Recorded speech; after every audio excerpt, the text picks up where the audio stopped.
রাজনীতির মাঠে মতানৈক্য থাকলেও ফ্যাসিবাদের বিরুদ্ধে ঐক্যবদ্ধ থাকার ঘোষণা বিএনপি নেতাদের। ভিন্ন মতের সব দলকে নিয়ে হবে রেইনবো স্টেট, ফেব্রুয়ারিতেই ভোটের আশা। কথার লড়াই থাকলেও মঞ্চে হামলা ফ্যাসিবাদী চরিত্র। রাঙামাটিতে পদযাত্রায় এনসিপি নেতারা। পাহাড়ে বিভেদ সৃষ্টি করে এক পক্ষের বিরুদ্ধে সুবিধা নেয়ার অভিযোগ। ডাকসু নির্বাচনের তফসিল ঘোষণা 29 জুলাই। সেপ্টেম্বরের দ্বিতীয় সপ্তাহে হবে ভোট। জুলাই অভ্যুত্থানের চেতনাকে সম্মান জানানোর প্রত্যয় ঢাকা বিশ্ববিদ্যালয় উপাচার্যের। জুলাই হত্যাযজ্ঞের মামলায় ওবায়দুল কাদের সহ ৪৫ জনের বিরুদ্ধে তদন্ত প্রতিবেদন দাখিলের নির্দেশ ট্রাইব্যুনালের। কক্সবাজারের একরাম হত্যায় গ্রেফতার সাবেক এমপি বদি। এবং সিরিজের প্রথম টি-20তে কিছুক্ষণ পর মুখোমুখি বাংলাদেশ পাকিস্তান। সেরা ক্রিকেট খেলার প্রত্যয় লিটনের। টাইগারদের সমীহ করলেও সব ম্যাচ জিততে চায় ম্যান ইন গ্রিন।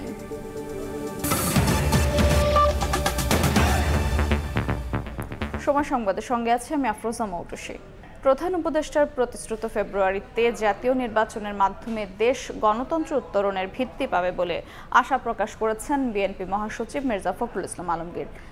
তিনি বলেন, ভিন্ন রাজনৈতিক মতের সবাইকে অন্তর্ভুক্ত করেই একটি রেইনবো স্টেট করতে চায় তার দল। এদিকে দলের স্থায়ী কমিটির সদস্য ডক্টর AZM জাহিদ হোসেন বলেন, রাজনীতির মাঠে আলাদা মত থাকলেও ফ্যাসিবাদের বিরুদ্ধে সব দল ঐক্যবদ্ধ। রোববার দুপুরে রাজধানীর জিয়া উদ্যানে জুলাই শহীদদের স্মরণে বিএনপির বৃক্ষরোপণ কর্মসূচিতে যোগ দেন দলের মহাসচিব মির্জা ফখরুল ইসলাম আলমগীর। এ সময় তিনি এক একজন শহীদের নামে এক একটি গাছ লাগান। এর আগে জুলাই গণঅভ্যুত্থান স্মরণে আলোচনা সভায় মির্জা ফখরুল ইসলাম আলমগীর বলেন, প্রধান উপদেষ্টার প্রতিশ্রুত ফেব্রুয়ারির মধ্যে নির্বাচনের মাধ্যমে দেশে গণতন্ত্রের উত্তরণ ঘটবে। ভিন্ন মত থাকবে, বহুমাত্রিক মত থাকবে। কেউ গণতন্ত্রে বিশ্বাস করবে, কেউ সমাজতন্ত্রে বিশ্বাস করবে, কেউ আপনার ওয়েলফেয়ার স্টেটে বিশ্বাস করবে। এই সবগুলোকে মিলিয়ে আমরা একটা রেইনবো স্টেট, একটা রামধনু যেভাবে অনেকগুলো রং নিয়ে ওঠে, সেরকম একটা রাষ্ট্র নির্মাণ করতে অনেক আগেই আমাদের দেশনেত্রী বেগম খালেদা জিয়া সেই স্বপ্ন দেখেছিলেন। প্রতিশ্রুতিবদ্ধ হয়েছেন এই কেয়ারটেকার সরকার যে 26 ফেব্রুয়ারির মাঝামাঝি সময় নির্বাচন হবে। সেই নির্বাচনের মধ্য দিয়ে আমরা জনগণের একটা সরকার তৈরি করতে পারবো। একই দিন ইঞ্জিনিয়ারিং ইনস্টিটিউশনে সম্মিলিত পেশাজীবী পরিষদের সমাবেশ স্থল পরিদর্শন করেন বিএনপির স্থায়ী কমিটির সদস্য ডক্টর AZM জাহিদ হোসেন। বলেন, মাঠের চিত্র যাই থাকুক, ফ্যাসিবাদের বিরুদ্ধে রাজনৈতিক দলগুলো এক হয়েছে। কে কতটুকু কার সাথে ঐক্যবদ্ধ হতে পারছে সেটা ওই সময় বলা যাবে। এখন এই মুহূর্তে অগ্রিম বলে ঐক্য প্রচেষ্টাকে বিনষ্ট করা সঠিক হবে না। মাঠের চিত্র এক মতন, ভিতরের চিত্র আরেক মতন, কারণ সবার আগে দেশ মনে রাখতে হবে। এদিকে আলাদা আয়োজনে দলের নেতারা বলেন, উস্কানি দিয়ে পরিস্থিতি ঘোলাটে করে স্বৈরতন্ত্রকে আমন্ত্রণ জানানোর ষড়যন্ত্র চলছে। বিভেদ তৈরি করলে সুযোগ নেবে ফ্যাসিবাদীরা। তারা কিভাবে হরতাল ডাকে, তারা কিভাবে গোপালগঞ্জে বিশৃঙ্খলা করে, তারা কিভাবে এই মিরপুরে গাড়িতে আগুন দেয়, এই জিনিসগুলো তো এই সুযোগে হচ্ছে। সেই সুযোগটা বন্ধ না করে নিজেদের মধ্যে যদি আমরা এই বিভেদ তৈরি করি, সেই বিভেদ আমাদেরকে নতুন কোনো কিছু সংগ্রহ করার সুযোগ দেবে না। উস্কানি দিয়ে পরিস্থিতি ঘোলাটে করে স্বৈরতন্ত্রকে আমন্ত্রণ জানাবেন, এটা গ্রহণযোগ্য না। নির্বাচন বিলম্বিত করার মানেই দেশকে অনিশ্চয়তার মধ্যে ঠেলে দেয়া বলেও মন্তব্য করেন বিএনপি নেতারা। তোহা খান তামিম, সময় সংবাদ, ঢাকা। আলোচনায় কালক্ষেপণ না করে দ্রুত জাতীয় সনদ প্রস্তুতে জোর দিয়েছেন রাজনীতিকরা। সকালে ফরেন সার্ভিস একাডেমিতে ঐকমত্য কমিশনের সঙ্গে বৈঠকে কথা বলেন তারা। এদিন তত্ত্বাবধায়ক সরকার প্রসঙ্গে প্রায় সব দল ঐকমত্যে পৌঁছেছে। 31 জুলাইয়ের মধ্যে সনদ প্রস্তুত করতে কমিশন কাজ করেছে বলে জানিয়েছেন আলী রিয়াজ। রোববার ফরেন সার্ভিস একাডেমিতে রাষ্ট্র সংস্কারের সুপারিশ নিয়ে রাজনৈতিক দলগুলোর সঙ্গে দ্বিতীয় পর্যায়ের 14তম দিনের আলোচনায় বসে জাতীয় ঐক্যমত্য কমিশন। এতে যোগ দেয় বিএনপি, জামায়াত, এনসিপি সহ অন্য রাজনৈতিক দল। কমিশন সহ সভাপতি ডক্টর আলী রিয়াজ বলেন, 31 জুলাইয়ের মধ্যে জাতীয় সনদ তৈরি করতে কাজ করছে কমিশন। আমাদের লক্ষ্য হচ্ছে 31 জুলাইয়ের মধ্যে একটি সনদের জায়গায় যাওয়া, যেটা আপনাদের ইচ্ছা, আমাদের ইচ্ছা, সকলের প্রচেষ্টা। দেশের সকলেই সেটা প্রত্যাশা করছেন। প্রধান উপদেষ্টা নিয়ে কোনো কাঠামোর বিষয়ে আলোচনা হবে এবং সেটাতে আমরা একমতের জায়গায় আসতে পারবো বলে কমিশন আশা ইস্যুতে। আলোচনায় তত্ত্বাবধায়ক সরকার ইস্যুতে কমিশন ও 4টি দলের প্রস্তাবের ভিত্তিতে প্রায় সবগুলো দল একমত হয়। দ্রুততম সময়ের মধ্যে এটা সমাধান করেন বা যতটুকু ঐক্যমত্য হয়েছে সেইটা করেই নির্বাচনের দিকে যাওয়া দরকার। তাই না হলে দেশ একটা ভয়াবহ সংকটের মধ্যে আছে, সেটা পড়ে যাবে। তত্ত্বাবধায়ক সরকার গঠনের প্রক্রিয়াতে সংসদের প্রতিনিধিত্বকারী যে রাজনৈতিক দলগুলো তাদের প্রতিনিধির সমন্বয়ে বাছাই কমিটি হওয়া দরকার। যেই বাছাই কমিটি তারা সংসদের বাইরে থাকা নিবন্ধিত রাজনৈতিক দলগুলো থেকেও তারা তত্ত্বাবধায়ক সরকারের প্রধান উপদেষ্টা এবং অন্যান্য উপদেষ্টা মণ্ডলীর ব্যাপারে তারা চাইতে পারেন।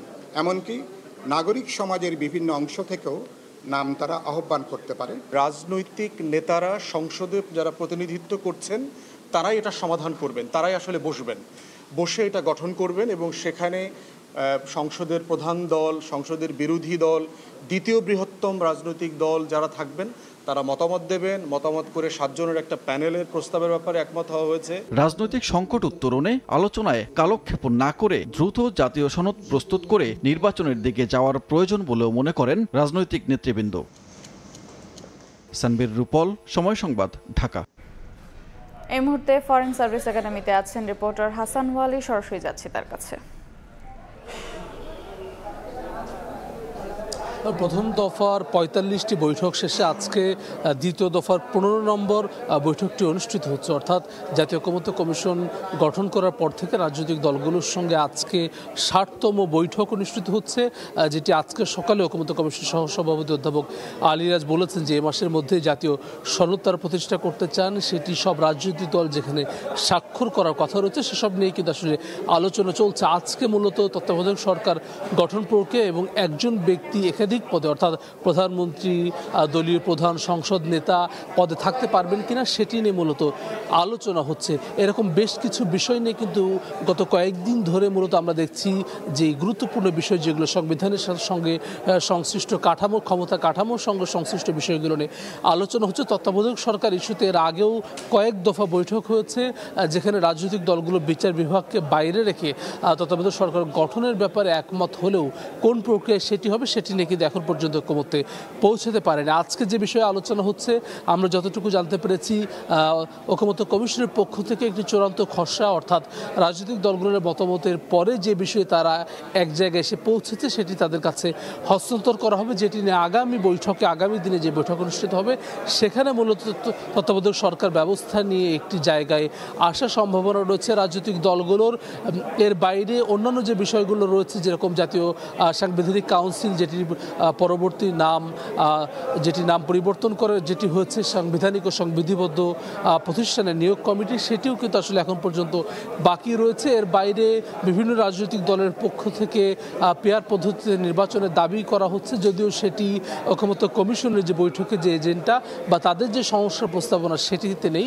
তবে সেটি যেহেতু রাজনীতির মাঠে আলোচনা হচ্ছে সেটি নিয়েও কিন্তু আসলে ঐকমত্য কমিশনের বৈঠকে কিন্তু আলোচনা এর আগে হয়েছে, সেটি কিন্তু এখন পর্যন্ত অমীমাংসিত রয়েছে। এর বাইরে উচ্চ কক্ষের যে গঠন প্রক্রিয়া সেখানে আসলে সদস্যরা কিভাবে কোন প্রক্রিয়ায় হবে সেটি নিয়েও কিন্তু আসলে এখন পর্যন্ত সমাধানে আসতে পারেনি। তবে ঐকমত্য কমিশন আশা করছে খুব দ্রুত সময়ের মধ্যে, যেহেতু সময় খুব কম, এর মধ্যে আসলে একটি জায়গায় তারা পৌঁছাতে পারবেন এবং জুলাই সনদ সেটি আসলে এই মাসের মধ্যে বাস্তবায়ন সম্ভব হবে।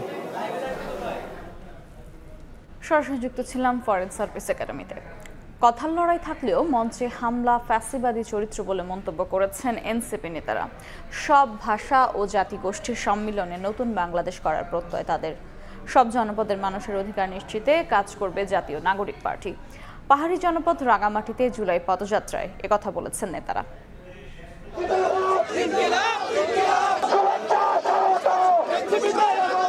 জন আকাঙ্ক্ষা জানতে এনসিপির দেশ করতে জুলাই পদযাত্রা পার্বত্য জেলা রাঙ্গামাটিতে। রোববার দুপুরে রাঙ্গামাটি শহরে পৌঁছালে নাহিদ ইসলাম সহ কেন্দ্রীয় নেতাদের উত্তরীয় পরিয়ে বরণ করে নেন স্থানীয় নেতাকর্মীরা। পরে সদর রোড থেকে শুরু হয় পদযাত্রা, স্লোগানে মুখর হয় রাজপথ। পদযাত্রার পর বনরূপা এলাকায় পথসভায় নেতারা বলেন, কথার লড়াই থাকলেও মঞ্চে হামলা, ফেসিবাদী চরিত্র, সব জনপদের মানুষের অধিকার নিশ্চিতে কাজ করার ঘোষণা দেন তারা। আমাদের যদি যে কোনো কথা বা কাজে ভুল হয় আমরা সংশোধন করে নিব, কিন্তু কথার সাথে কথার লড়াই হতে পারে, কথার সাথে কখনো গায়ে হাত দেওয়ার, মঞ্চ আগুন ধরিয়ে দেওয়ার, ব্যানার পুড়িয়ে দেওয়ার, রক্তাক্ত করার লড়াই হতে পারে না। ইনসাফপূর্ণ একটা রাষ্ট্র ব্যবস্থা এবং সমাজ ব্যবস্থা গড়ে তুলতে পারি, যেখানে বিভিন্ন জাতিগোষ্ঠী, বিভিন্ন ধর্ম, বিভিন্ন ভাষার মানুষের সমান অধিকার প্রতিষ্ঠিত হয়। পাহাড়ে বিভেদ সৃষ্টি করে এক পক্ষ সুবিধা নিয়েছে উল্লেখ করে দলের আহ্বায়ক নাহিদ ইসলাম বলেন, সব ভাষা ও জনগোষ্ঠীর সম্মিলনে নতুন বাংলাদেশ গড়বে এনসিপি। পাহাড়ে যে অশান্তি, যে বিভেদ বছরের পর বছর জিয়ে রাখা হয়েছে এবং আমরা সেই অশান্তি এবং বিভেদকে দূর করতে হবে এবং বাংলাদেশের সার্বভৌমত্ব, আঞ্চলিক অখণ্ডতা এবং জাতীয় নিরাপত্তার জন্য আমরা সবাই ঐক্যবদ্ধভাবে লড়াই করব। এর আগে চট্টগ্রাম নগরীর হোটেল সৈকতে শহীদ পরিবারের সদস্যদের সঙ্গে কথা বলেন এনসিপি নেতারা। প্রশাসনে ফ্যাসিস্টের দোসররা বসে থাকায় শহীদ পরিবার যথাযথ সম্মান পাচ্ছে না বলে মন্তব্য করেন তারা। শফিকুল আলম, সময় সংবাদ, রাঙ্গামাটি। দেশ গড়তে এনসিপির জুলাই পদযাত্রা এখন চট্টগ্রাম নগরীর বিপ্লব উদ্যানে। বিস্তারিত জানাতে সেখানে আছেন রিপোর্টার শফিকুল আলম, সরাসরি যাচ্ছি তার কাছে।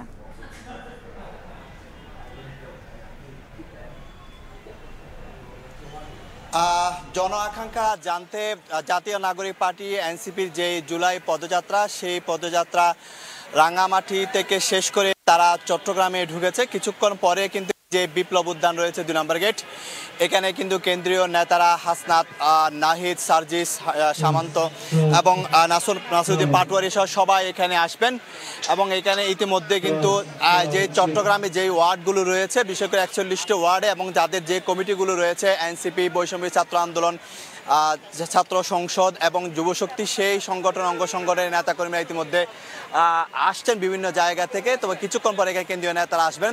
এর আগে কিন্তু সকালে কিন্তু নাহিদ ইসলাম যে মুক্তিযোদ্ধার যে যারা শহীদ হয়েছেন অর্থাৎ জুলাই গণ অভ্যুত্থানে, তাদের পরিবারের সাথে কথা বলেছেন, সান্ত্বনা দিয়েছিলেন। পরবর্তীতে কিন্তু তিনি রাঙ্গামাটির উদ্দেশ্যে রওনা দেন এবং সেখানে গিয়ে কিন্তু তিনি সমাবেশ করে পদযাত্রা করে তিনি সেখানে যে আদিবাসীদের অর্থাৎ যারা নিগোষ্ঠী রয়েছে, যারা পিছিয়ে রয়েছে, তাদের জন্য তাদের দলের পক্ষ থেকে বিভিন্ন ওয়াদা তিনি দিয়েছেন। তারা ক্ষমতায় গেলে কি কি করবেন এবং তাদের কি কি করা প্রয়োজন এবং কিভাবে তাদেরকে সংগঠিত করা যায় সে বিষয়ে বলেছেন এবং পাহাড়ি বাঙালি একসাথে কাজ করার পণ্য ব্যক্ত করেছেন। তবে একটি বিষয়, গতকালকে যে হামলা হয়েছে তারা বলেছেন কথার সাথে কথার লড়াই হতে পারে, কিন্তু কথার সাথে ফেসিবাদী চরিত্র হতে পারে না। অর্থাৎ যে মঞ্চ ভাঙচুর করা, হামলা করা, এটা ফেসিবাদী চরিত্রের মতো তারা সেই বিষয়টি তারা বলেছেন। এবং আরেকটি কথা না বললে নয়, যেটি বলা হচ্ছে আসলে যে ঘোষণাপত্র বাস্তবায়ন এবং জুলাই সনদ বাস্তবায়ন এবং জন আকাঙ্ক্ষার আর লক্ষ্যে কিন্তু তাদের এই জুলাই পদযাত্রা, সেটি বাস্তবায়ন করার লক্ষ্যে তারা যে শহর ছাড়িয়ে, ঢাকা ছাড়িয়ে, চট্টগ্রাম ছাড়িয়ে একেবারে পাহাড়ি যে পার্বত্য জেলাগুলো রয়েছে, বান্দরবান, খাগড়া, রাঙ্গামাটি সহ অত্যন্ত পাহাড়ি এলাকায় তারা চষে বেরিয়েছেন আজকে সারাদিন। এবং সেখানে তাদের যে এনসিপির আগামীকে যে পরিকল্পনা, আগামী যাতে ভবিষ্যৎ কীভাবে সবাইকে নিয়ে কীভাবে এগিয়ে যাবে এবং জুলাইকে ধারণ করে তারা কীভাবে এগিয়ে যাবে সেই বিষয়টি তারা তুলে ধরেছেন। এবং কিছুক্ষণ পরে কিন্তু নাহিদ ইসলামের নেতৃত্বে যে কেন্দ্রীয় দলের যে নেতাকর্মীরা যারা ঢাকা থেকে এসেছেন তারা সবাই এখানে এসে তারা সমাবেশ করবেন। তো এই ছিল আমার কাছে সর্বশেষ তথ্য বিপ্লব উদ্যান থেকে। এনসিপির জুলাই পদযাত্রার খবর জানছিলাম চট্টগ্রাম থেকে। জুলাই হত্যাযজ্ঞের মামলায় 38 জনকে হাজির করা হয় আন্তর্জাতিক অপরাধ ট্রাইব্যুনালে। এ সময় ট্রাইব্যুনালের হাজতখানা যেন পরিণত হয় পতিত আওয়ামী লীগের মিলন মেলায়। ইনুর এক অভিযোগ নিয়ে কিছু সময়ের জন্য উত্তপ্ত হয়ে ওঠে এজলাস। এদিন 7 মামলার মধ্যে 6 মামলার তদন্ত প্রতিবেদন দাখিলের দিন ধার্য থাকলেও একটি রিপোর্টও দাখিল করেনি প্রসিকিউশন। এদিকে কক্সবাজারের আলোচিত একরাম হত্যা মামলায় সাবেক এমপি বদিকে গ্রেফতার দেখিয়ে কারাগারে পাঠানো হয়।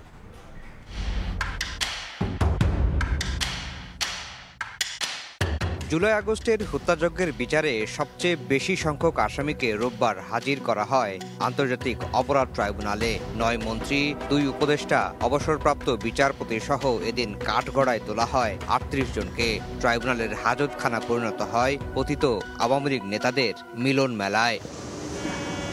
সকাল 11:30টার পর একে একে এজলাসে নেওয়া হয় আনিসুল হক, সালমান এফ রহমান, কামরুল ইসলাম, দীপুমণি, পলক সহ 16 জনকে।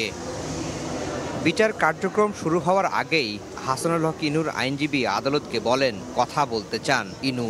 এ সময় সাবেক এই মন্ত্রী বলেন, গেল জুনে ডিবি পরিচয়ে কারাগারে তার কণ্ঠস্বর পরীক্ষা করা হয়, এটি অসৎ উদ্দেশ্যে করা হয়েছে বলেও দাবি করেন তিনি। বিরোধিতা করেন চিফ প্রসিকিউটর। তখন ট্রাইব্যুনালের চেয়ারম্যান বলেন, ন্যায় বিচারের স্বার্থে সবকিছুই শুনতে পারেন তারা। পরে চিফ প্রসিকিউটর দেখান ট্রাইব্যুনালের আদেশেই ইনুর কণ্ঠস্বর পরীক্ষা করা হয়েছে।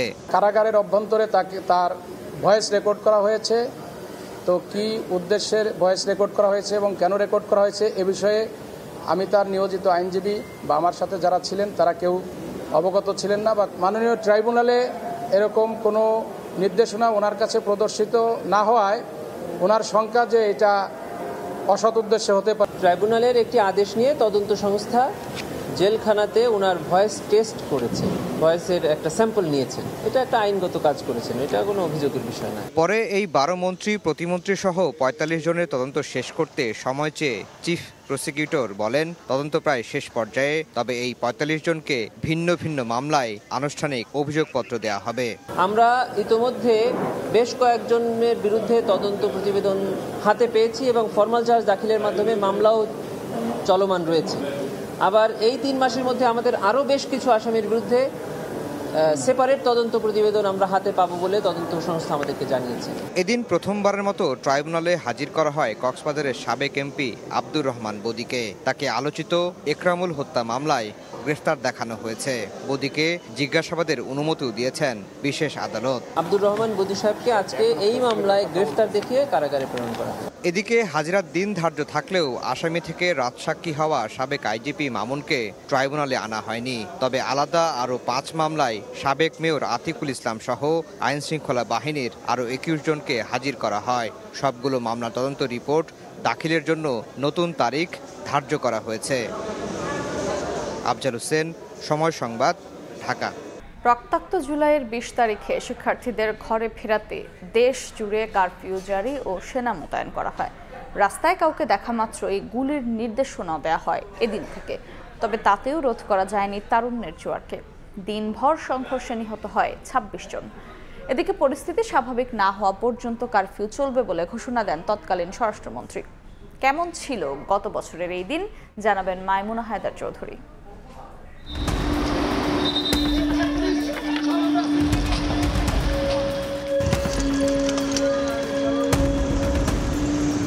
কমপ্লিট শাটডাউনে যখন স্থবির হয়ে পড়ে গোটা দেশ, ঠিক সেই সময় পরিস্থিতি সামলাতে রক্তাক্ত জুলাইয়ের 20 তারিখ সারা দেশে কারফিউ জারি করে আওয়ামী লীগ সরকার।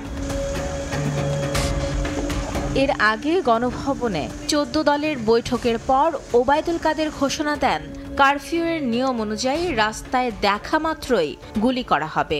একই সঙ্গে আন্দোলন দমানোর কৌশল হিসেবে পরবর্তী 2 দিন সরকারি ছুটির ঘোষণা আসে। ইতিমধ্যে কারফিউ বলবৎ হয়েছে। প্রধানমন্ত্রী শেখ হাসিনা বাধ্য হয়ে এই ব্যবস্থা নিয়েছেন।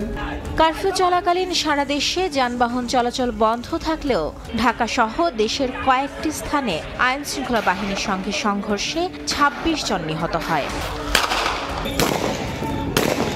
বিক্ষোভ সংঘর্ষে রক্তাক্ত হয় নারায়ণগঞ্জ সহ আরও কয়েকটি জেলার রাজপথ। যখন এখানে নৃশংস হামলা করা হয়, আমার প্রাইভেট বিশ্ববিদ্যালয়ের শিক্ষার্থীরা, মাদ্রাসার ভাইরা, স্কুল কলেজের শিক্ষার্থীরা, তারা এই জায়গায় এটার তীব্র প্রতিক্রিয়া জানায় এবং জীবন দিয়ে, রক্ত দিয়ে অভ্যুত্থানের দ্বিতীয় যে অধ্যায়টা, সেটা তারা কন্টিনিউ করে তাদের জায়গা থেকে। তৎকালীন স্বরাষ্ট্রমন্ত্রী আসাদুজ্জামান খান কামাল বলেন, পরিস্থিতি স্বাভাবিক না হওয়া পর্যন্ত চলবে কারফিউ। এই কারফিউ আমরা চালিয়ে যাচ্ছি এবং আপনাদের মাধ্যমে জানিয়ে যাচ্ছি যে আমরা সকাল 10টা পর্যন্ত যে এই কারফিউ আমরা বলবৎ রেখেছিলাম, সেইটা আরও কিছুক্ষণ বাড়িয়ে আমরা 3টা পর্যন্ত, আগামীকাল 3টা পর্যন্ত কারফিউ বলবৎ থাকবে। 16 থেকে 20 জুলাই এই 4 দিনে চলমান সংঘর্ষে প্রাণ হারান 1.5 শতাধিক মানুষ। মাইমুনা হায়দার চৌধুরী, সময় সংবাদ, ঢাকা। সময় সংবাদ আরও থাকছে। একটা বালিশের কভার চেঞ্জ করতে হলো তাদেরকে টাকা দিতে হয়। আপনারা কি হসপিটালের কেউ আপনারা এরকম করতেছেন কেন? আমাকে বলে এই বেটি আমরা এখানে টাকা দিয়ে ঢুকছি, এমনি এমনি ঢুকি নাই, আমি টাকা তুলে যাব এখান থেকে। সিলেট ওসমানী মেডিকেলের দালালের দৌরাত্ম্য, প্রভাবশালীদের ছত্রছায়ায় বেপরোয়া, টার্গেট দূর থেকে আসা রোগীরা গ্রেফতার হলেও ছাড় পেয়ে ফের হয়ে ওঠে সক্রিয়।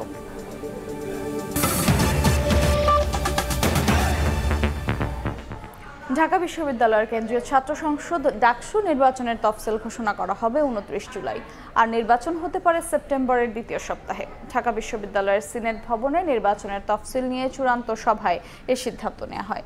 বিশ্ববিদ্যালয়ের উপাচার্য জানান, জুলাই অভ্যুত্থানের চেতনাকে সম্মান জানাতেই দ্রুত ডাকসু নির্বাচনের আয়োজন করা হচ্ছে। ঢাকা বিশ্ববিদ্যালয় সিনেট ভবনে রোববার আয়োজন করা হয় ডাকসু নির্বাচনের তফসিল সংক্রান্ত চূড়ান্ত সভার। এতে অংশ নেয় ডাকসু নির্বাচনের জন্য গঠিত কমিশন, বিশ্ববিদ্যালয় প্রশাসন, প্রভোস্ট ও ডিনস কমিটি, সব ছাত্র সংগঠনের অংশীজনরা। ডাকসু নির্বাচন দ্রুত আয়োজনের সুনির্দিষ্ট তারিখ ঘোষণা সহ নানা দাবি তুলে ধরেন বিভিন্ন ছাত্র সংগঠনের নেতারা। মুক্তিযুদ্ধের প্রসঙ্গে যার যে বক্তব্য সেটা নিয়ে নির্বাচনে অংশগ্রহণ করতে পারবে। ডাকসুর লক্ষ্যের সাথে সুস্পষ্টভাবে কন্ট্রাডিক্ট করে এবং এই বিষয়ে বিশ্ববিদ্যালয়ের স্পষ্ট অবস্থান জানাইতে হবে।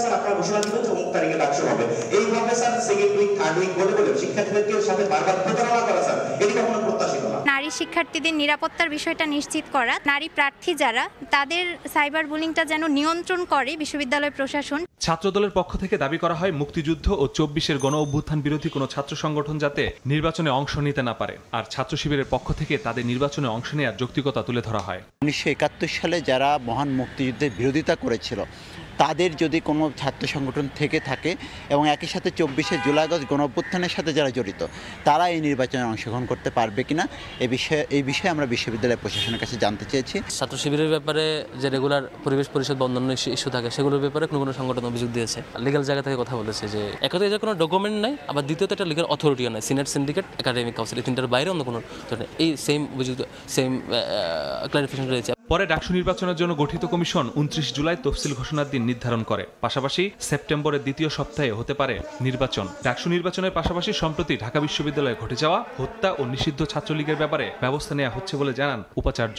29 তারিখ তারা করবেন, আমরা সবাই মিলে চেষ্টা করছি, এটি কোনো ব্যক্তিগত কোনো এজেন্ডা না, যেহেতু সবাই আমরা এই ব্যাপারে একমত যে আমরা এই নির্বাচনটি আমাদের জুলাই স্পিরিটকে একটা সম্মান জানানোর উপায় হিসেবে আমরা করতে চাই।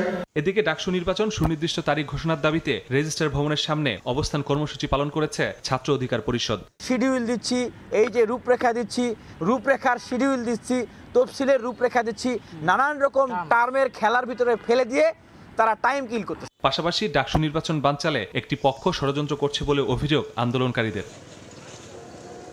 মাসুদুর রহমান, সময় সংবাদ, ঢাকা। বর্তমান আইনশৃঙ্খলা রক্ষা বাহিনী দিয়েই আগামী জাতীয় সংসদ নির্বাচন সুষ্ঠুভাবে সম্পন্ন করা হবে বলে জানিয়েছেন স্বরাষ্ট্র উপদেষ্টা জাহাঙ্গীর আলম চৌধুরী। নির্বাচনের আগে পুলিশকে প্রশিক্ষণ দেওয়া সহ সার্বিক প্রস্তুতি নেওয়া হবে বলেও জানিয়েছেন তিনি। এদিকে গোপালগঞ্জে সহিংসতায় জড়িত ছাড়া নিরপরাধ কাউকে গ্রেফতার না করার নির্দেশ দেওয়া হয়েছে বলেও জানান উপদেষ্টা। জুলাই আন্দোলনের পর থেকেই আইনশৃঙ্খলা রক্ষা বাহিনীর মনোবল ফেরানোর চেষ্টা করে যাচ্ছে অন্তর্বর্তী সরকার। রোববার সকালে সচিবালয়ে বসে আইনশৃঙ্খলা সংক্রান্ত কোর কমিটির বৈঠক শেষে ব্রিফিংয়ে সাংবাদিকদের প্রশ্নের জবাবে স্বরাষ্ট্র উপদেষ্টা বলেন, বর্তমান আইনশৃঙ্খলা রক্ষা বাহিনী দিয়েই আগামী নির্বাচন সুষ্ঠুভাবে সম্পন্ন করা সম্ভব। নির্বাচনের আগে প্রশিক্ষণ দেয়া সহ সার্বিক প্রস্তুতি নেয়ার নির্দেশনা দেওয়া হয়েছে। আইন শৃঙ্খলা পরিস্থিতি আগের থেকে অনেক উন্নতি হয়েছে। আইন শৃঙ্খলা বাহিনী যে প্রস্তুতি, আরও তো অনেক সময় রয়ে গেছে, আমাদের প্রস্তুতি রয়ে গেছে, আমাদের ট্রেনিং হচ্ছে, আমরা ট্রেনিং প্রোগ্রাম করে দিচ্ছি, আমরা তো প্রস্তুতি নিয়ে নিচ্ছি, আল্লাহ দিলে করতে কোনো অসুবিধা হবে না। এদিকে গোপালগঞ্জের পরিস্থিতি এখন স্বাভাবিক জানিয়ে উপদেষ্টা বলেন, নিরপরাধ কেউ যেন হয়রানির শিকার না হয় সে বিষয়ে নির্দেশনা রয়েছে। 144 ধারাও পর্যায়ক্রমে তুলে নেওয়া হবে। কার্ফিউ তো উঠে দিছে, 144 ধারাটাও আবার আস্তে আস্তে উঠে নেওয়া হবে। অন্যায় করলে সে গ্রেপ্তার হবে। আমি একটা কথাই বলছি, কোনো অবস্থায় যেন দুষ্কৃতিকারী ছাড়া না যেন পায়, আর যেন যে অপরাধ করে নাই যে যেন কোনো অবস্থায় ধরা না পড়ে। গোপালগঞ্জের ঘটনায় মামলা হবে কিনা সে বিষয়ে স্বরাষ্ট্র সচিবের নেতৃত্বে গঠিত কমিটি সিদ্ধান্ত নেবে বলে জানান উপদেষ্টা। পুলিশ মামলা করবে কি না করবে এটা তো একটা কমিটি করা হয়েছে, তারা করবে। প্রশ্ন আশিস, সময় সংবাদ, ঢাকা। রাজনৈতিক মতাদর্শের ঊর্ধ্বে থেকে যেই সেনা কর্মকর্তারা যোগ্য নেতৃত্ব প্রদানে সফল হয়েছেন পদোন্নতির জন্য তাদের নির্বাচন করতে নির্দেশনা দিয়েছেন ডক্টর ইউনূস। সকালে সেনা সদর নির্বাচনী পর্ষদ 2025-এর উদ্বোধন করে এই নির্দেশনা দেন প্রধান উপদেষ্টা। পদোন্নতির জন্য অফিসারদের পেশাগত দক্ষতা, নেতৃত্বের গুণাবলী ও বিশ্বস্ততার উপর গুরুত্ব দিতে নির্বাচনী পর্ষদের সদস্যদের নির্দেশনা দেন। রাজনৈতিক মতাদর্শের ঊর্ধ্বে থেকে সামরিক জীবনের বিভিন্ন স্তরে যোগ্য নেতৃত্ব প্রদানে সফল হয়েছেন তাদের পদোন্নতির জন্য নির্বাচন করার নির্দেশনা দেওয়া হয়েছে। সেনা সদর নির্বাচনী পর্ষদের প্রথম পর্বে কর্নেল ও লেফটেন্যান্ট কর্নেল পদবীর যোগ্য কর্মকর্তারা পরবর্তী পদোন্নতির জন্য বিবেচিত হবেন।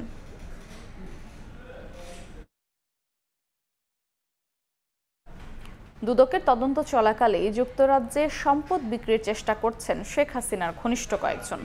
আন্তর্জাতিক গণমাধ্যমে প্রতিবেদন প্রকাশের পর নড়ে চড়ে বসেছে দুদক। সংস্থাটি বলছে সম্পদ জব্দের আগে বিক্রির চেষ্টাকারীদের সুনির্দিষ্ট তথ্য পেলে ব্যবস্থা নেওয়া হবে। 5 আগস্ট গণঅভ্যুত্থানের পর শেখ হাসিনা সরকারের মন্ত্রী, এমপি, সুবিধাভোগী ব্যবসায়ী সহ দুর্নীতিবাজদের বিরুদ্ধে অনুসন্ধানের নামে দুদক মামলার পাশাপাশি দেশে বিদেশে থাকা হাজার হাজার কোটি টাকা সম্পদ জব্দ করতে নানা পদক্ষেপও নিচ্ছে। দ্য গার্ডিয়ানের এক প্রতিবেদন বলছে শেখ হাসিনা সরকারের ঘনিষ্ঠ ব্যক্তিরা যুক্তরাজ্যে তাদের মালিকানাধীন সম্পদ বিক্রি, বন্ধক বা হস্তান্তর করছেন।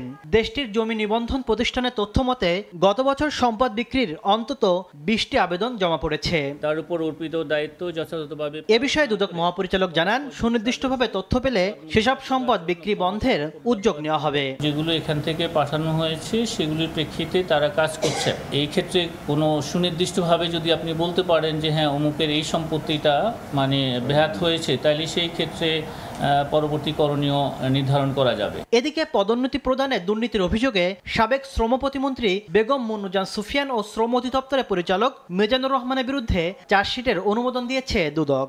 বিভাগীয় পদোন্নতি কমিটি কর্তৃক সুপারিশপ্রাপ্ত গ্র্যাডুয়েশন তালিকার 3 নং ক্রমিকের কোনো রকম কারণ ছাড়াই বাদ দিয়ে ডিপিসি কমিটির সুপারিশ ব্যতিরেকে গ্র্যাডুয়েশন তালিকার 16 নং ক্রমিকে বর্ণিত মিজানুর রহমানকে পদোন্নতি প্রদান করার অপরাধ তদন্তকালে প্রমাণিত হয়েছে। শেখ হাসিনা 2008 সালের নির্বাচনে হলফনামায় মিথ্যা তথ্য দিলেও তা দুদকের তফসিলভুক্ত নয়, তাই আইনগত ব্যবস্থা নেওয়ার সুযোগও নেই বলে জানিয়েছেন মহাপরিচালক। তাসলিম তৌহিদ, সময় সংবাদ, ঢাকা। রাজধানীর শ্যামপুরে আগুন দেওয়ার সময় নিষিদ্ধ ছাত্রলীগের এক কর্মীকে গ্রেফতার করেছে পুলিশ। এদিকে যানবাহনে আগুন দেওয়ার পুরনো ভিডিও সামাজিক মাধ্যমে ছড়িয়ে একটি মহল বিভ্রান্তি তৈরির চেষ্টা করছে বলে জানিয়েছে ডিএমপি। অগ্নিসন্ত্রাস ঠেকাতে মাঠে পুলিশের তৎপরতা বাড়ানো হয়েছে। ছুটির দিন রাতে রাজধানীর পল্লবীতে থেমে থাকা বাসে অগ্নিসংযোগ করে দুর্বৃত্তরা। কয়েক ঘন্টার ব্যবধানে রাজধানীর শ্যামপুরেও বাসে আগুন দেওয়ার আগেই নিষিদ্ধ ছাত্রলীগের কর্মী সিয়াম সরকারকে গ্রেফতারের কথা জানিয়েছে পুলিশ। ডিএমপি জানায় তার কাছে বোতল ভর্তি পেট্রোল ও ছুরি পাওয়া গেছে। এমন অপতৎপরতা ঠেকাতে পুলিশ মাঠে শক্ত অবস্থানে আছে বলেও জানান এই কর্মকর্তা। পল্লবীতে একটা ঘটনা ঘটেছে, ওরা একটা পার্কিং করা বাসে কতিপয় দুর্বৃত্ত অগ্নিসংযোগ করেছে। শ্যামপুর এলাকায় আমরা একজন দুর্বৃত্তকে 2 বোতল পেট্রোল এবং একটা চাকু সহ গ্রেফতার করেছি। এর বাইরে ওখানে আশেপাশে আরো একজনকে গ্রেফতার করা হয়েছে। আমরা তৎপর রয়েছি এবং জনগণকে এটা আশ্বস্ত করতে চাই আইন শৃঙ্খলা রক্ষা করার জন্য ঢাকা মেট্রোপলিটন পুলিশের পক্ষ থেকে আমরা যা যা করণীয় সবই করছি। এদিকে আতঙ্ক ছড়াতে যানবাহনে আগুন দেওয়ার পুরনো ভিডিও সামাজিক মাধ্যমে ছড়িয়ে একটি মহল বিভ্রান্তি তৈরির চেষ্টা করছে বলেও জানায় ডিএমপি। এগুলো অনেক পূর্বের ভিডিও এবং কেউ কোনো কুচক্রী মহল এগুলো বর্তমানের ভিডিও বলে উদ্দেশ্যমূলকভাবে প্রচার করছে। এই বিষয়ে আমরা সচেতন রয়েছি। আসলে এরকম কোনো ঘটনা ওইসব স্থানে সংঘটিত হয়নি। যে কোনো ঘটনার সত্যতা যাচাইয়ে প্রয়োজনে 999-এ কল করার পরামর্শ ডিএমপির। আমাদের উপর আস্থা রাখেন এবং এখানে যদি কেউ। জুম্মান সাদিক, জ্যাভলিন, সময় সংবাদ, ঢাকা। রাজধানীর বেশিরভাগ ফুট ওভার ব্রিজ ভ্রাম্যমাণ দোকানীদের দখলে। কোথাও বা অচল পড়ে আছে কোটি কোটি টাকা ব্যয়ে নির্মিত চলন্ত সিঁড়ি। একে তো হকারদের দৌরাত্ম্য, তার উপর ফুটওভার ব্রিজের যেখানে সেখানে ময়লা আবর্জনা। উত্তর সিটির দায়িত্বপ্রাপ্তরা দায় চাপাচ্ছেন সিটি কর্পোরেশনেরই প্রশাসক এবং স্থানীয় রাজনৈতিক নেতাকর্মীদের ওপর। আর দক্ষিণের ভাষ্য গলদাচ্ছে পুরো সিস্টেমে। আল মামুনের তোলা ছবিতে তানভীর হাসান মেঘের রিপোর্ট।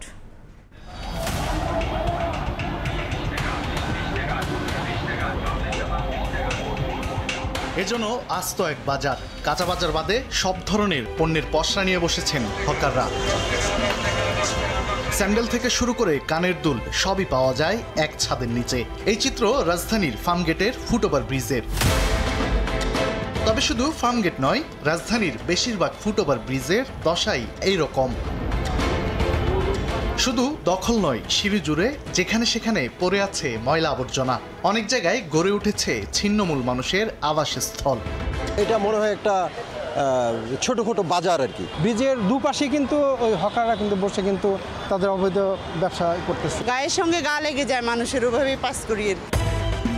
অবৈধভাবে দোকান বসানোর কথা স্বীকার করে হকারদের দাবি, নির্দিষ্ট জায়গার অভাবে এখানে বসতে বাধ্য হচ্ছেন তারা। টাকা পয়সা নাই, ওই জন্য দোকানপাট নিতে পারি না। আমরা যদি ফুটপাত না থাকতাম অনেক মেয়ে ছেলে হাঁটাফেরা চালা করতে পারতো না। সরকার আমাদের পার্সোনালি কোনো জায়গায় একটা যদি সেট আপ করে দেয় এরকম ভাবে, তাহলে হয়তো আমরা একটা কিছু করতে পারি। একদিকে যখন রাজধানীর বেশিরভাগ ফুটওভার ব্রিজ হকারদের দখলে, ঠিক অন্যদিকে তখন নির্মাণে যেন দায় শেষ কর্তৃপক্ষের। এসকেলেটরটা চালু হয়েছে তখন আমরা খুবই খুশি হয়েছিলাম, কিন্তু দুঃখের বিষয় হচ্ছে যে এটা শুধুমাত্র ডিসপ্লের মতোই পড়ে আছে। কিছু বলার নাই, কেউ কোনো দেখার কেউ নাই। একে তো ফুটওভার ব্রিজ ব্যবহারে পথচারীদের অনীহা, তার উপর এমন দশার কারণেই ব্যস্ত সড়ক দিয়েই পারাপার চলে নিত্যদিন। কোনো কারণ নাই, এমনি পার সবাই হয়, আমি একটু পার হই। আমি এটা খেয়াল করি নাই। সহজে তাড়াতাড়ি যাওয়ার জন্য কোনো প্রকারই সেই পাইতে পারবে, যার জন্য এটা যাচ্ছে বাবা। মানে ওখান থেকে একটা সময় লাগে, তো এখান থেকে তাড়াতাড়ি আসা যায়। তদারকির অভাব ও জনবল সংকটের কথা উল্লেখ করে উত্তর সিটির প্রধান প্রকৌশলী দিচ্ছেন ভিন্ন ব্যাখ্যা। সিটি কর্পোরেশন নগরপিতা হিসাবে প্রশাসক বা মেয়রেরই নেওয়ার কথা, এবং এটা আমাদেরই উদ্যোগ নিতে হবে। ম্যাজিস্ট্রেটেরও একটা স্বল্পতা আছে আমাদের এখানে। এলাকার কিছু কিছু লোকজনের আসলে আশ্রয়প্রশ্রয়ই তারা আসলে এখানে করে। এখান থেকে সিটি কর্পোরেশন, এমন না যে সিটি কর্পোরেশন তাদেরকে বরাদ্দ দিয়েছে দোকান এটা করেছে, এটা ইলিগাল। অন্যদিকে কারিগরি ত্রুটি, ব্যবস্থাপনা ও পরিকল্পনার অভাবকে দায়ী করছেন দক্ষিণের দায়িত্বপ্রাপ্তরাও। নির্দ্বিধায় এটা স্বীকার করে নিচ্ছে যে এইটার মূল রেসপন্সিবিলিটি সিটি কর্পোরেশনের। সিটি কর্পোরেশনের পাশাপাশি নাগরিকরাও বলছেন, বিকল্প ব্যবস্থা না করে ফুটওভার ব্রিজে হকার উচ্ছেদে সমস্যার স্থায়ী সমাধান হবে না। তানভীর হাসান মেঘ, সময় সংবাদ, ঢাকা। ঘাপটি মেরে থাকা দালাল আর প্রতারক চক্রের জালে অনেকটাই বন্দী ওসমানী মেডিকেলের চিকিৎসা ব্যবস্থা। দূর দূরান্ত থেকে আসা রোগী ও স্বজনরা চক্রের প্রধান টার্গেট। অ্যাম্বুলেন্স থেকে ট্রলিতে চেপে ওয়ার্ডে যেতে কতিপয় হাসপাতাল স্টাফদেরও দিতে হচ্ছে টাকা। ঘটছে অহরহ চুরির ঘটনাও। অন্যায়ের প্রতিবাদ করলে শিকার হতে হয় হেনস্থার। পুলিশের তালিকাভুক্ত এসব দালাল ও চোর চক্র প্রভাবশালীদের ছত্রছায়ায় হয়ে উঠেছে বেপরোয়া। অন্যদিকে বহিরাগত মুক্ত হাসপাতাল করার চেষ্টা চলছে দাবি পরিচালকের। আমিনুল ইসলামের রিপোর্ট, ছবি তুলেছেন দিগেন সিংহ।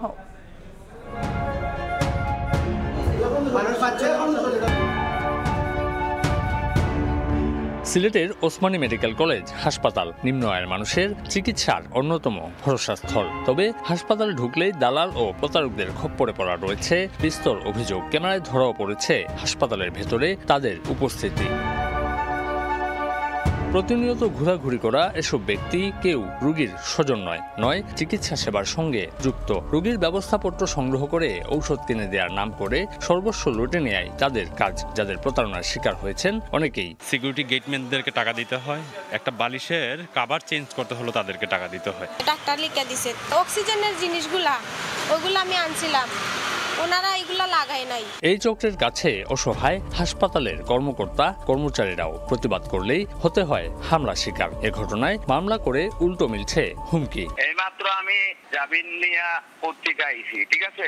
আচ্ছা দেখি কত মামলা দিতে পারেন। ওনারা হাসপাতালের কেউ না। আমি যখন ওদেরকে জিজ্ঞাসা করছি, বলছি আপনারা কি হসপিটালের কেউ, আপনারা এরকম করতেছেন কেন? আমাকে বলে, এই বেটি আমরা এখানে টাকা দিয়ে ঢুকছি, এমনি এমনি ঢুকি নাই, আমি টাকা তুলে যাব এখান থেকে। আরেকটি চক্র রোগীকে বাধ্য করছে নির্দিষ্ট ফার্মেসি থেকে ওষুধ কিনতে। ওষুধ লিখে দিয়েছে সেবা ফার্মেসি থেকে ওষুধটা আনার জন্য। পুলিশ সার্ভারের তথ্য ও সময় সংবাদের অনুসন্ধান বলছে, দালাল চক্রের পেছনে রয়েছে হাসপাতালের নিরাপত্তায় নিয়োজিতদের যুগসাজশের পাশাপাশি প্রভাবশালীদের ছত্রছায়া। থানায় একাধিক অভিযোগে সিন্ডিকেট সদস্যরা বারবার গ্রেফতার হলেও ছাড়া পেয়ে আবারও সক্রিয় হয়ে ওঠে এই কাজে। মুনতাসির নামে একজন আছেন, যার নেতৃত্বে এই পুরা মেডিকেলটা নিয়ন্ত্রণ হচ্ছে। আনসার ক্যাম্পের যে ক্যাম্প কমান্ডার আছে, উনি এখানে প্রত্যেকটা রোগীপতি হিসাবে প্রতি সপ্তাহে 1000 টাকা করে পান। ঢাকায় জাহিদকে চেনেন? না, এরকম কাউকে তো আমি চিনি না। ঢাকায় জাহিদ না। আমার কিন্তু এই হাসপাতাল থেকে প্রায় 5 বারের বেশি গ্রেফতার হয়েছে। এখানে যাদের দেখাচ্ছেন আমি আসলে তাদের কোনো শনাক্ত করতে পারতেছি না। স্বজনদের অভিযোগ, রোগীকে এক স্থান থেকে অন্য স্থানে নিতে ট্রলি ব্যবহার করলে হাসপাতালের কতিপয় স্টাফদের দিতে হয় টাকা, যদিও তা অস্বীকার করেছেন কর্মচারীরা। খুশি মনে 10-20 টাকা চা খাওয়ার জন্য দিলে আলাদা কথা, সেটা জুলুম করে 200 টাকা না। এদিকে দালাল ঠেকাতে চালু করা হয়েছে পাস কার্ড ব্যবস্থা, বসানো হয়েছে সিসিটিভিও, কিন্তু প্রযুক্তির উপস্থিতিতেও কমছে না চক্রের দৌরাত্ম্য। অ্যাটেন্ডেন্স কন্ট্রোল একটা সিস্টেম, এবং এই মেথডের কারণে এই দালাল চক্র কিন্তু এই ঢুকতে পারে না। এদের দৌরত্ব কিন্তু গত 2 মাসে কমে গেছে। কর্তৃপক্ষের তথ্য মতে 900 শয্যার এই হাসপাতালটিতে প্রতিদিন 3000-এর বেশি রোগী সেবা নিতে আসেন। বহিরাগত দালালদের উৎপাত বন্ধ করতে পারলে সেবা খাতে আরও এক ধাপ এগিয়ে যেতে পারে ওসমানী মেডিকেল কলেজ হাসপাতাল। তবে এক্ষেত্রে হাসপাতাল প্রশাসনেরও সদিচ্ছা থাকতে হবে বলে মনে করেন সুধীজনরা। আমিনুল ইসলাম, সময় সংবাদ, সিলেট। রাজধানীর ফরেন সার্ভিস একাডেমিতে ঐক্যমত্য কমিশনের সঙ্গে বৈঠক শেষে কথা বলছেন রাজনৈতিক দলের নেতারা। সরাসরি যাচ্ছি সেখানে। জুডিশিয়ারিকে বাইরে রাখার ক্ষেত্রে মোটামুটি একটা ঐক্যমত্য আছে, বিচার বিভাগকে বিতর্কের বাইরে রাখার জন্য। তো সেই অপশনগুলো আলোচনা অনেক দিন হয়েছে।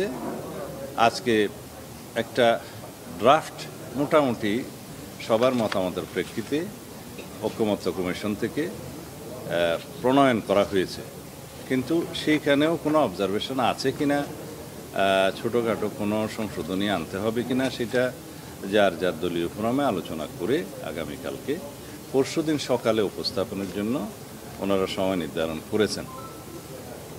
এখানে বিস্তারিত আর না বললেই ভালো হয়। আপনাদের কাছে হয়তো কাগজটা ঐক্যমত্য কমিশনের কাছ থেকে হয়তো ড্রাফটটা পৌঁছে যেতেও পারে, না হলে আপনারা কালেকশন করে নেবেন। আর প্রধানমন্ত্রীর একই পদে, মানে কয়েকটি পদে থাকাটা নিয়ে কিছু প্রস্তাব এসছে। আপনারা আগে জানেন, এটা অনেকবার ডিসকাসড হয়েছে যে একই ব্যক্তি প্রধানমন্ত্রী, সংসদ নেতা এবং দলীয় প্রধান এই একাধিক পদে থাকতে পারবেন কিনা। বিস্তারিত আলোচনা শেষে অধিকাংশের মধ্যে একটা মতামত এসছে যে প্রধানমন্ত্রী এবং তার সাথে সংসদ নেতার ভূমিকাটা প্রায় অঙ্গাঙ্গিভাবে জড়িত। এই দুই ক্ষেত্রে একত্রে প্রধানমন্ত্রী এবং প্রধানমন্ত্রী লিডার অফ দি হাউস থাকতে কোনো অসুবিধা নেই। এক্ষেত্রে মোটামুটি যেটা আমি কনসেনসাস দেখেছি যে প্রায় সকলেই একমত। কিন্তু দলীয় প্রধানমন্ত্রী হতে পারবেন কিনা এই ক্ষেত্রে কিছু বিতর্ক হচ্ছে। তা আমাদের দলের অবস্থান, আমরা যৌক্তিকভাবে লিখিত প্রস্তাবও আগে জমা দিয়েছিলাম আমাদের দলের পক্ষ থেকে, এবং প্রথম পর্ব এবং দ্বিতীয় পর্বের আলোচনাতেও আমরা সেই একই যুক্তিগুলো দিয়েছি। তার মধ্যে আপনাদের মাধ্যমে জাতিকে জানানোর জন্য কয়েকটি যুক্তি আমি আপনাদের মাধ্যমে উপস্থাপন করতে চাই। পৃথিবীর গণতন্ত্রের সূতিকাগার হিসাবে আমরা যুক্তরাজ্যের উদাহরণটা দিয়ে থাকি। সেখানেও দলীয় প্রধান এবং প্রধানমন্ত্রী একই ব্যক্তি হয়ে থাকেন। কয়েকটি দেশে মাঝে মধ্যে এটার ব্যতিক্রম হয়ে থাকে, তবে সেটা সংসদীয় দলে যারা সরকারি দলের যে পার্লামেন্টারি পার্টি হয়, সেই পার্টি ডিসাইড করে যে পার্টি কাকে প্রধানমন্ত্রী হিসাবে সিলেক্ট করবে। সেটা কোনো ইলেকশন প্রসিডিওর নয়। যারা মেজরিটি পার্টি হয় পার্লামেন্টে অথবা জোট হয়, তারা পার্লামেন্টারি পার্টি ফর্ম করে তারা ডিসাইড করে কোন ব্যক্তি প্রধানমন্ত্রী হবেন। এখন সেই ব্যক্তি যদি কোনো একটা দলের প্রধান হন, সেই ক্ষেত্রে তাকে এটা অযোগ্য ঘোষণা করা হয় না বা অযোগ্যতা থাকে না। কারণ এটা একটা ডেমোক্রেটিক প্র্যাকটিস যে ডেমোক্রেসিতে কোনো ব্যক্তি প্রধানমন্ত্রী হলে তাকে অপশন হিসেবে কোনো রাজনৈতিক দলের প্রধানের পদটা ছাড়তে হবে এরকম কোনো প্র্যাকটিসটা সাধারণত দেখা যায় না। দুই একটা ক্ষেত্রে এক্সেপশন থাকতে পারে, কারণ এটা একটা তার ডেমোক্রেটিক রাইট যে দলীয় প্রধান হওয়ার কারণেই কি তাকে প্রধানমন্ত্রীর পদযোগ্যতা ঘোষণা করা হচ্ছে, এরকম একটা প্রশ্ন আসতে পারে। আর দলীয় প্রধান যে সবসময় প্রধানমন্ত্রীর পদ অলঙ্কৃত করবেন এমন তো কথা নয়। পার্লামেন্ট রাজধানীর ফরেন সার্ভিস একাডেমিতে কথা বলছিলেন সালাউদ্দিন আহমেদ। আমরা তখন সরাসরি ছিলাম সেখানে। প্রখ্যাত ভাস্কর ও চিত্রশিল্পী হামিদুজ্জামান খান মারা গেছেন। সকালে রাজধানীর একটি হাসপাতালে শেষ নিঃশ্বাস ত্যাগ করেন তিনি। হামিদুজ্জামান গত সপ্তাহে ডেঙ্গু ও নিউমোনিয়ায় আক্রান্ত হয়ে রাজধানীর একটি হাসপাতালে ভর্তি হয়েছিলেন। শারীরিক অবস্থার অবনতি হলে তাকে আইসিইউ থেকে লাইফ সাপোর্টে নেওয়া হয়। পরে লাইফ সাপোর্ট খুলে চিকিৎসকরা তাকে মৃত ঘোষণা করেন। হামিদুজ্জামান খানের জন্ম 1946 সালের 16 মার্চ কিশোরগঞ্জের সহস্রাম গ্রামে। 1970 থেকে 2012 সাল পর্যন্ত তিনি ঢাকা বিশ্ববিদ্যালয়ের চারুকলা অনুষদের ভাস্কর্য বিভাগে অধ্যাপনা করেছেন। তার গড়া অধিকাংশ ভাস্কর্যই মুক্তিযুদ্ধকে ভিত্তি করে। হামিদুজ্জামান খান 2006 সালে 21 পদক লাভ করেন। 2023 সালে বাংলা একাডেমি তাকে ফেলোশিপ দেয়। আষাঢ় মানেই ছিল অবিরাম বর্ষা, ঝুম বৃষ্টিতে ভিজে যাওয়ার আনন্দ। কিন্তু এবার আষাঢ় যেন নিজের পথ হারিয়ে ফেলেছে। কোথাও রোদে পড়ছে শহর, কোথাও আবার আচমকা বৃষ্টি। জলবায়ু পরিবর্তনের প্রভাবে বদলে যাচ্ছে বাংলাদেশের মৌসুমী রূপ। বিস্তারিত জানাচ্ছেন শবনম নিবিড়। আষাঢ়ে এত বৃষ্টির পরও কমছে না গরম। জলবায়ু পরিবর্তনের প্রভাবে ঋতুচক্রের এই ছন্দপতন। আবহাওয়াবিদরা বলছেন পরিবেশ বিপর্যয়ের প্রভাবে আষাঢ়ে বৃষ্টির ছন্দপতন ঘটেছে। এতে ভ্যাপসা গরমে অস্বস্তিতে পড়েন নগরবাসী। যেহেতু সূর্যকিরণ লম্বা সময় ধরে পড়ে এবং মেঘ কম থাকার কারণে ভূপৃষ্ঠটা উত্তপ্ত হয়, ফলে দেখা যায় যে টেম্পারেচারটা অনেকটাই বেড়ে যায়। আবার দেখা যায় যে বাতাসে ময়শ্চার থাকার কারণে লোকজনের মধ্যে যে গরম লাগার অনুভূতি বা অস্বস্তিকর অনুভূতিটা বেশি থাকে। পরিবেশবিদরা মনে করেন শহর থেকে গ্রাম সবখানেই জলাশয় ভরাট, গাছপালা নিধন আর খোলা জায়গা কমে যাওয়ায় জলবায়ুর ভারসাম্যে তারতম্য দেখা দিয়েছে। মেঘের যে কনডেনসেশন পিরিয়ড সেটি একটা মেট্রোলজিক্যাল সাইকেল অতিক্রম করে যেটি আসার কথা ছিল সেটি আমরা এখন দেখতে পাচ্ছি না। আষাঢ়ের বৃষ্টিতে শীতলতা ফিরে পেতে দরকার পরিকল্পিত পরিবেশ সংরক্ষণ এবং জলবায়ু সহনশীল অবকাঠামো, এমনটাই মনে করেন আবহাওয়া বিশেষজ্ঞরা। শবনম নিবিড়, সময় সংবাদ, ঢাকা। বাংলাদেশ পাকিস্তান টি-20 সিরিজের খবর। মিরপুরের হোম অফ ক্রিকেটে কিছুক্ষণ পর পাকিস্তানের মুখোমুখি হবে বাংলাদেশ। টস জিতে প্রথমে বোলিং করার সিদ্ধান্ত নিয়েছেন টাইগার ক্যাপ্টেন লিটন দাস। শ্রীলঙ্কার বিপক্ষে সিরিজ উইনিং ম্যাচ থেকে একাদশে একটা পরিবর্তন এনেছে বাংলাদেশ। পেসার শরীফুল ইসলামের জায়গায় দলে এসেছেন তাসকিন আহমেদ। অধিনায়কত্ব উপভোগ করছেন লিটন কুমার দাস। ক্যারিবীয় বধের পর তার নেতৃত্বে এসেছে শ্রীলঙ্কায় প্রথমবারের মতো সিরিজ জয়। 13 ম্যাচ পর এবার প্রথম ঘরের মাঠে টস করবেন লিটন। হোম অ্যাডভান্টেজের হিসেব টানলে পরীক্ষাটা অপেক্ষাকৃত সহজ, যদিও প্রতিপক্ষ পাকিস্তান বলেই কিনা সে স্বস্তিটুকু পাচ্ছেন না উইকেট কিপার ব্যাটার। ভালো ক্রিকেটটা খেলতে হবে। শ্রীলঙ্কায় 2 দিন আগে যেটা ঘটে গেছে এটা ফার্স্ট। কারণটা সহজ, চেনা কন্ডিশন, স্পিন বিভাগের শক্তিমত্তা। 16 জনের বহরের 9 জনই খেলেছেন সবশেষ বিপিএলে। রাগঢাক না রেখে পাকিস্তান অধিনায়কও স্বীকার করলেন ওই অভিজ্ঞতাই তাদের এই সফরের মূল শক্তি। আমাদের দলের বেশিরভাগ খেলোয়াড়ই বিপিএল খেলেছে, যেটা খুবই গুরুত্বপূর্ণ। ওরা যে ইনপুট দিয়েছে আমরা ওই অনুযায়ী পরিকল্পনা সাজিয়েছি। বাংলাদেশ নিজের মাঠে সবসময়ই ভালো দল। লিটন অবশ্য ইতিবাচক হিসেবেই দেখছেন বিষয়টিকে। অবভিয়াসলি এটা বোথ সাইডেই কাজে দিবে। তারাও যেমন আমাদের স্ট্রং পয়েন্ট উইক পয়েন্ট জানে, আমরাও তাদের সাথে খেলি, আমরাও স্ট্রং পয়েন্ট উইক পয়েন্ট জানি। প্রায় 4 বছর পর বাংলাদেশের মাটিতে সিরিজ খেলবে পাকিস্তান ক্রিকেট দল। 2016 পর থেকে পাকিস্তানকে হারানোর সুখস্মৃতি নেই টাইগারদের। এখন লিটন কুমার দাসের দলের সামনে পরীক্ষা শ্রীলঙ্কায় পাওয়া মোমেন্টাম কাজে লাগিয়ে সেই অপেক্ষার অবসান তারা ঘটাতে পারেন কিনা। মিরপুরের হোম অফ ক্রিকেট থেকে সাব্বির মিথুন, সময় সংবাদ, ঢাকা। এই মুহূর্তে মিরপুর শের বাংলা স্টেডিয়ামে আছেন রিপোর্টার তামিম হোসেন। বাংলাদেশ পাকিস্তান ম্যাচের আগে সবশেষ খবর জানতে সরাসরি যাচ্ছি তার কাছে।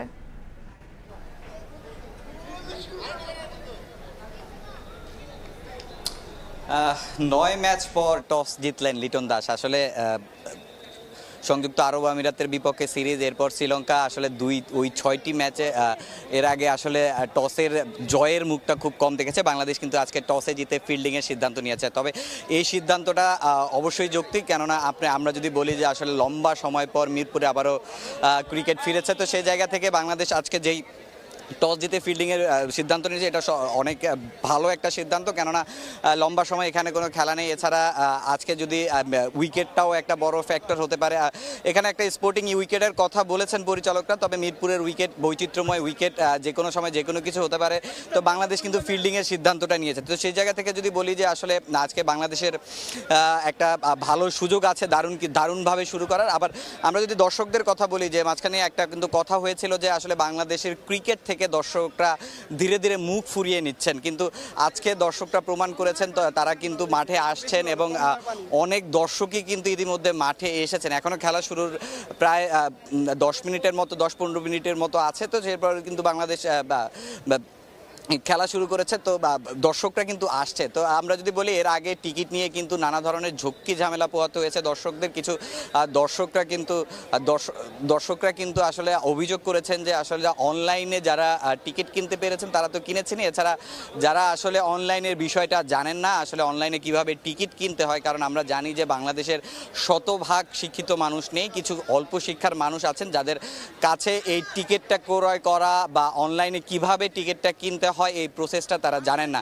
এছাড়া আমরা যদি বলি, আমাদের যেহেতু সকাল থেকে আমরা এখানে আছি এবং সকালে দেখেছি যে আসলে অনেক মানুষ টিকিটের জন্য এসে ফিরে গিয়েছে, তবে একটা জিনিস যেটা হচ্ছে যে আমাদের সবচেয়ে বেশি নজরে এসেছে সেটা হলো বাংলাদেশের বিসিবির যে কিছু কর্তারা বা আপনার কিছু টিকিট আসলে যেগুলোর উপরে লেখা নট ফর সেল, ওই টিকিটগুলো কিন্তু বাইরে চড়া দামে বিক্রি করা হচ্ছে। তো সে জায়গা থেকে যদি বলতে যাই যে আসলে বিসিবির এইসব বিষয়, অনলাইনে টিকিট বিক্রয় অবশ্যই একটা ভালো বিষয়, কারণ অনেক হ্যাসেল কমে গিয়েছে, কিন্তু যেই বিষয়গুলো যেমন অতি দামে বিক্রি করা টিকিট বা টিকিট কালোবাজারি, কারণ এখন তো সবই অনলাইনে, একটা এনআইডি কার্ড দিয়ে কিন্তু বেশি টিকিট কেনা যায় না। তো সেক্ষেত্রে বিসিবির এখন উচিত যে আসলে এইসব বিষয়গুলোতে আরও সতর্কতা অবলম্বন করা এবং টিকিটিংয়ের যে এবার কিন্তু অনেক হ্যাসেল কম হয়েছে, এই হ্যাসেলটা যদি কমাতে হয় তাহলে কিন্তু আরও সতর্ক হতে হবে বিসিবিকে।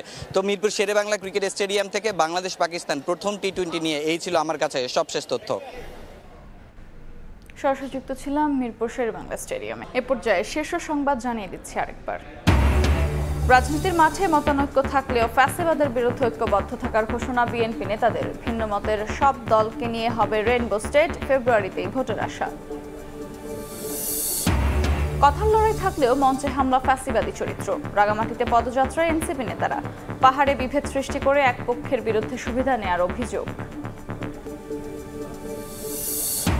এবং ডাকসু নির্বাচনের তফসিল ঘোষণা 29 জুলাই, সেপ্টেম্বরের দ্বিতীয় সপ্তাহে হবে ভোট। জুলাই অভ্যুত্থানের চেতনাকে সম্মান জানানোর প্রত্যয় ঢাকা বিশ্ববিদ্যালয় উপাচার্যের।